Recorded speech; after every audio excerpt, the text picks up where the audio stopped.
So I wanted to make a Viking shield and make it as authentic as possible. So I actually glued up the wood, bought all handmade materials where I could, used goat skin for the leather wrap around the perimeter, and the shield boss I bought was actually handmade by someone else as well, which I was really happy with how that looked. But I also figure that Vikings are pretty creative people, so when possible, they would have used the best materials and the easiest methods they could have used, borrowed, begged, or stolen from other people. So I did use modern glues, including some epoxy later on, and but everything else was as true to the original as I could make it. So I did order a shield boss to use with this rather than make one myself. That is not a skill that I have, although the one I did order is handmade. So here I'm just marking the shield, and then I'll proceed to cut the hole for the shield boss to mount over.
So to secure a leather wrap around the rim, I drilled a hole about 1.5 inches apart and about 3/4 of an inch in from the edge all the way around. And I will use this later for stitching holes.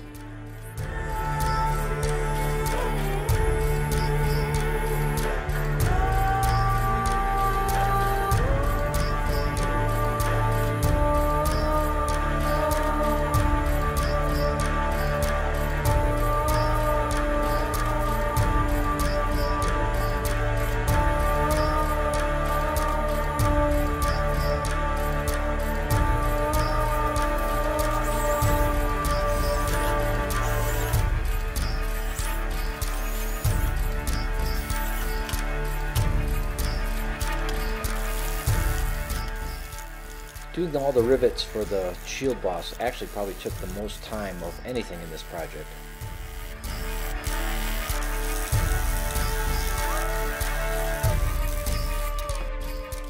So I watched several videos on making an authentic shield, and all of them seem to agree on attaching a rope around the perimeter of the shield, probably to absorb impact as well as to protect the wood just in daily handling.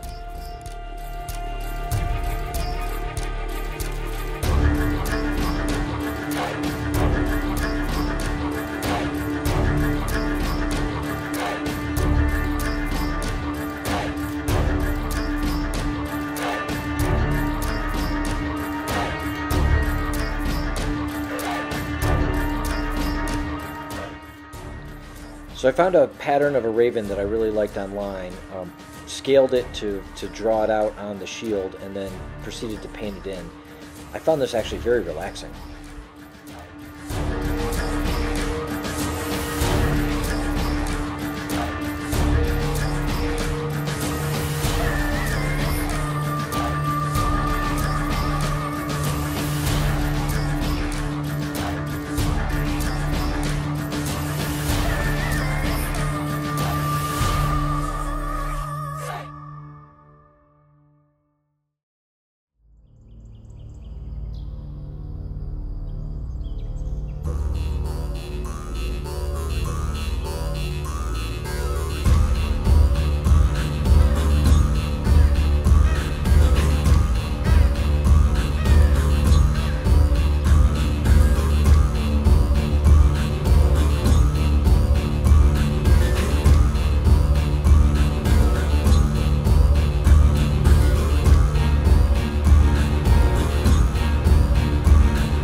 last pieces of the project was to make a handle that would mount on the back of the shield, and I would actually attach this with rivets. And I did wrap the center with goat skin as well.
Please like and subscribe, and remember, live for today, but build for tomorrow.